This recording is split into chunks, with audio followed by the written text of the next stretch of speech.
Hello à tous et bienvenue sur la chaîne pour ces nouveaux favoris du mois. Ça fait 2 mois que je n'en ai pas fait, vous vous rendez compte, puisque j'avais rien à vous présenter de particulier. Donc forcément j'ai un petit peu plus de choses ce mois-ci. Toutes catégories confondues. Make-up, séries, livres, accessoires, j'ai même des vernis. On rentre dans le vif du sujet, c'est parti.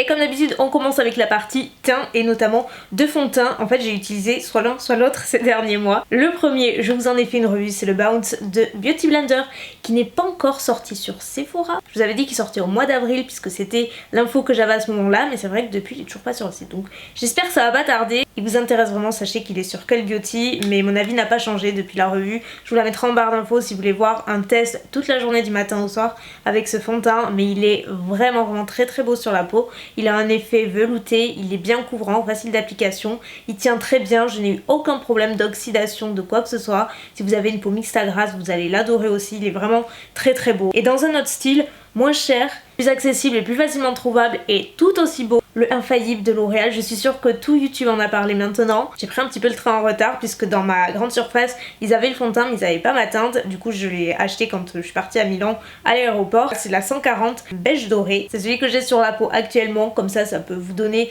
une idée. Il est très beau, je vous jure. Je crois que j'ai pas entendu une seule critique à son égard. Il fait pas mal l'unanimité, il est très joli, pareil, il a cet effet perfecteur de peau qui est très modulable en termes de couvrance. Si vous mettez une fine couche, ça va juste unifier. Si vous rajoutez une deuxième couche, ça va absolument couvrir. Vous pouvez compléter avec un correcteur si jamais. En tout cas, moi je trouve la couvrance tout à fait satisfaisante. Il ne bouge pas, ils disent tenue 24 heures, je l'ai pas tenu 24 heures, mais j'ai eu fait de grosses journées avec et il n'a pas bougé, il ne s'oxyde pas. Je fais une retouche au cours de la journée. Donc, franchement, il est vraiment très beau. Et pour améliorer d'autant plus le grain de peau avec ces petits fonds de teint, on a la base qui est celle que j'ai utilisée tout le mois aussi. C'est la base de la gamme Prodigious Boost de NYX. C'est une base qui a des propriétés lissantes mais aussi rafraîchissantes. C'est-à-dire que c'est très frais à l'application. On a l'impression d'avoir limite un glaçon sur la peau tellement c'est frais. Et cerise sur le gâteau, elle sent divinement bon. Si vous connaissez un petit peu la gamme Prodigious de NYX, c'est la même odeur. Si vous cherchez une base, bon. Ensuite, un bronzer, sûr que vous le voyez arriver celui-ci, je vous en ai parlé dans pas mal de vidéos aussi, je fais que l'utiliser, j'aime trop, c'est de chez Catrice, c'est le bronzer Sun Lover en teinte Sunkissed numéro 10, je l'avais acheté sur le site Maki Beauty avec des petites nacres.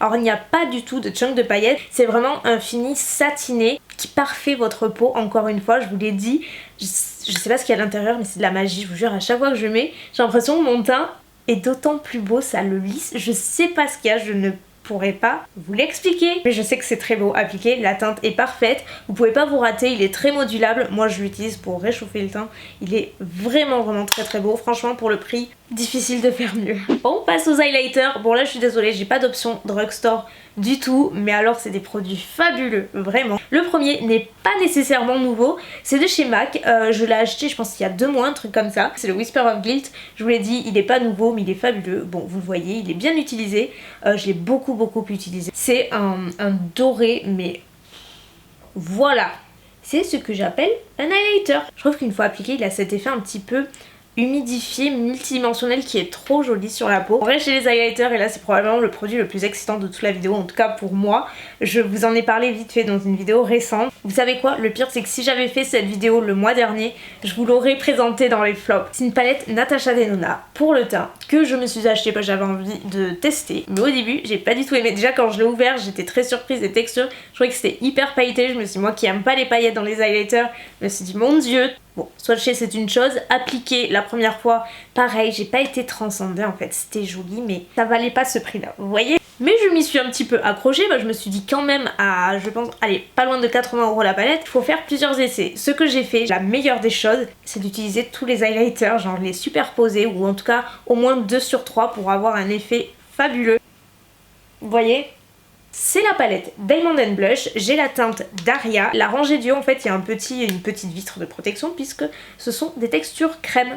Et en bas des textures poudre. Donc moi je suis pas très texture crème j'avoue, mais là c'est juste tellement facile d'utilisation, c'est tellement beau sur la peau, j'ai quasiment tout utilisé sauf la teinte violette. En fait ce que je fais c'est appliquer la teinte illuminatrice crème en premier qui va servir de base entre guillemets pour recevoir les autres, en deuxième qui est l'highlighter poudre par dessus donc qui est déjà super intense, qui est très joli par dessus, et en touche de finition j'utilise la Diamond Powder qui est en bas, qui est en concentré de paillettes. Et dit comme ça fait très peur, mais c'est tellement beau au soleil et tout, c'est magnifique. Je n'ai aucun autre produit similaire dans ma collection et c'est pour ça que j'aime autant. Les blushs, je les ai utilisés, surtout le crème, j'aime trop. Il est assez intimidant à voir comme ça, mais il est très joli, il s'assemble très facilement. C'est juste magnifique. Bon, moi je me fais plaisir, mais je trouve ça très beau et pour l'été qui arrive et tout, je me dis c'est un très bon investissement. Voilà. On reste avec les palettes, mais on passe désormais aux yeux. Donc là j'en ai plusieurs aussi. La première, évidemment sans surprise, la Riviera. Croyez pas que j'allais pas vous en parler, ça a été gros coup de cœur palette de ce début d'année. Bon, vous l'avez déjà vu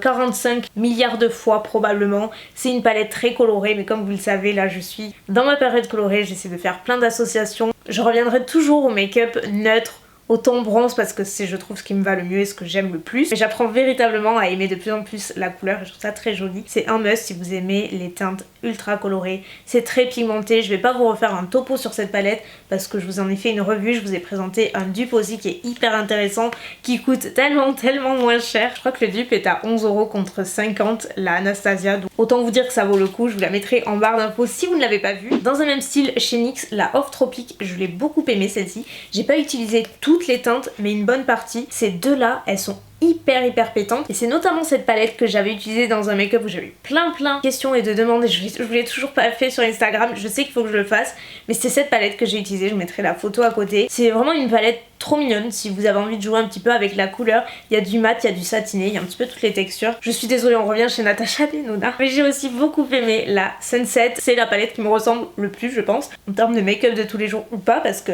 j'ai beaucoup utilisé le jaune, figurez-vous. En coin interne je le trouve magnifique. C'est pas un jaune criard, c'est juste le jaune parfait, très joli. Ce framboise j'utilise tout le temps en ras des cils inférieurs, je trouve très beau. Voilà, après on ne parle même pas de la qualité des fards Natasha Denona. Certes, les palettes sont très chères, mais je vous l'ai dit, je vous le redirai toujours, la qualité est bien présente. C'est très pigmenté, très facile à travailler. Je serais incapable de vous les déconseiller. En tout cas, peut-être pas toutes, parce que je les ai pas toutes testées, mais de celles que j'ai pu tester, j'ai jamais été déçue. Ensuite, on parle 2 secondes de ce nouveau liner Too Faced, le Better Than Sex qui existe en mascara, tout le monde le connaît, c'est un best-seller. Ils ont sorti le liner, il est génialissime, super compliqué en liner, vous le savez, je ne jure que par le NYX, le Epic Ink Liner ou le Tattoo Liner de Kat Von D. Figurez-vous que le Too Faced les a quasiment détrônés, j'ai envie de vous dire, parce que la mine est extrêmement fine, je n'ai jamais vu une mine aussi fine et aussi souple. Et en fait j'ai lu, je crois que c'était le fondateur de la marque qui disait sur Instagram que l'usine qui fabriquait les Better Than Sex Liner était la même usine qui fabriquait les... Ah, j'ai oublié le nom, vous savez, les feutres pour dessiner vraiment en art créatif, des vrais feutres, pas seulement du maquillage. Et du coup c'est pour ça que la mine était aussi ergonomique. Et là je me suis dit mais tout s'explique, parce que ça glisse littéralement. C'est véritablement le liner le plus facile d'application que j'ai pu tester. Il est bien noir, enfin franchement il a tout. Testez-le, vous m'en direz des nouvelles. Obligée de vous montrer ces 3 petits gadgets là, trop beaux, qui font toute la différence. Le premier, on va commencer chez Huda Beauty, vous connaissez les Melted Shadow qui sont d'un côté irisé, de l'autre côté mat. Le côté satiné, assez canon, et là c'est la teinte Minted, je vais vous le mettre là. Et selon moi, on trouve très peu de teintes mint comme ça, qui soient ni trop fades ni trop pétantes. Sur ce type de formule là, on en trouve nulle part. Enfin moi j'en ai jamais vu, du coup j'utilise très souvent, notamment en ras des cils inférieurs, comme ça en petites touches. Je trouve ça trop beau, ou par-dessus un fard mint en paupières mobiles. Et dans le même style, mais différentes teintes, on a chez Flower Beauty, je l'avais pris sur Ulta, j'avais fait une commande via Shipito. En fait la marque Flower Beauty elle appartient à Drew Barrymore. C'était pour le point people du jour. Et là ce produit là en fait c'est comme les produits Stila qu'on connaît très bien. Mais c'est pour moi c'est un bon dupe. En fait il y a des petites paillettes et c'est un effet très métallisé. Je trouve ça trop beau, pareil en paupières mobiles. Je l'avais utilisé à plusieurs reprises, notamment pour des soirées le mois dernier. C'était super joli, ça faisait son effet. Et dans un style similaire chez Stila, on les connaît par cœur. Moi je m'étais acheté en début d'année la Wanderlust puisque Tati Westbrook en parlait tout le temps. Et quand Tati conseille, j'achète. Et je n'ai pas été déçue puisqu'en fait c'est une couleur trop originale, bourrée de reflets. Avec les lumières ça ressort encore mieux. En fait selon l'angle et la lumière ça change de couleur. C'est un duochrome. Il est tantôt doré, tantôt rosé. Et moi j'utilise essentiellement en ras des cils inférieurs. C'est très facile d'utilisation et général. Ça fait toute la différence sur un make-up. C'est un seul produit et c'est pour les lèvres. Je sais, je n'en ai qu'un parce qu'honnêtement c'est toujours les mêmes trucs que je mets. Mais là c'est une nouveauté, je voulais vous en parler vite fait. Et c'est une formule que j'adore. Alors soit on aime, soit on déteste. C'est de chez Huda Beauty et c'est ses premiers rouges à lèvres mat. C'est la teinte Interview que j'adore. En dehors de sa couleur que j'adore et que je trouve passe-partout avec tout le make-up, c'est surtout le fait qu'il soit bien mat. Pour moi il a la même matité qu'en rouge à lèvres liquide à effet mat sans avoir cet effet qui peut être désagréable en termes de confort. Moi honnêtement je les trouve confortables. Je vous parle jamais de vernis, pourtant vous savez que j'adore ça. Donc là j'ai 3 vernis au PI. Je suis dans la couleur, du coup ces 3 là, je les ai beaucoup mis. Tout d'abord, ce jaune c'est je pense mon préféré des 3. J'ai un jaune mais beaucoup plus vif, genre jaune canari. Et là c'est un jaune pastel qui est très beau. Alors j'avais mis 3 couches par contre, pour avoir une belle opacité, ce qui est souvent le cas sur les teintes pastel, de toute façon faut pas se leurrer. En revanche j'ai réessayé par-dessus un vernis blanc pour avoir une base et là c'est beaucoup mieux. Évidemment un petit mint, ça c'est pas ce qui manque, vous en trouvez partout, mais j'ai terminé le Mint Candy Apple, oui, ça peut arriver de terminer un vernis. Je l'ai fait. Du coup j'ai retrouvé celui-ci et il est très très joli, beaucoup plus opaque que le jaune, en revanche 2 couches suffisent, tout comme celui-ci qui est un rose bébé mais très opaque aussi, 2 couches suffisent également. Donc voilà, ces 3 en plus je les trouve trop mignons côte à côte. Étonnamment, j'ai pas plus de flop que ça. Vous l'avez vu, Tarte est arrivé en France. J'ai voulu tester l'anti-cerne Creaseless et j'ai pas aimé. J'ai donné d'autres chances aussi, mais non. Alors en fait, c'est un anti-cerne qui est censé, justement, comme son nom l'indique, ne pas criser, ne pas filer dans les plis. Mais la texture, c'est très collant en fait. On dirait de la colle. Quand on l'applique, ça accroche la peau. Ce qui en soi est logique si on veut une texture qui ne file pas dans les plis. Il faut que ça adhère. Mais c'est très désagréable et je trouve que ça reste gras quand même. C'est très bizarre. Si vous avez l'occasion de l'essayer même en magasin, vous allez voir de quoi je parle. La texture ne me plaît pas du tout. Surtout, ça me tiraille en fait, ça m'assèche le contour de l'œil, j'ai pas adhéré du tout. Et autre flop, je lui ai donné d'autres chances aussi, c'est cette palette de blush Make Up Revolution. Vous l'avez vu dans la vidéo, ma tête, hein, ça se voyait, j'ai pas adhéré, j'ai fait d'autres essais. Le problème c'est que c'est déjà très volatile, c'est-à-dire que ça fait beaucoup de chutes et une fois appliqué, ça fait des paquets qui est très très difficile de travailler, d'estomper. Pour moi le blush ça doit se fondre au reste du teint, ça doit être présent, visible mais bien fondu et là je n'ai jamais réussi à avoir cet effet là.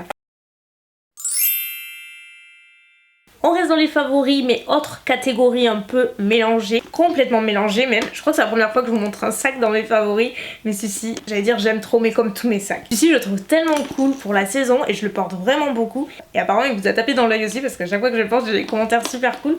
Donc je me suis dit, je le mets dans mes favoris parce qu'il a sa place. C'est ce sac à main là qui est rose, bien entendu, parce que le rose est ma couleur de cette année, j'ai l'impression, j'y suis à fond.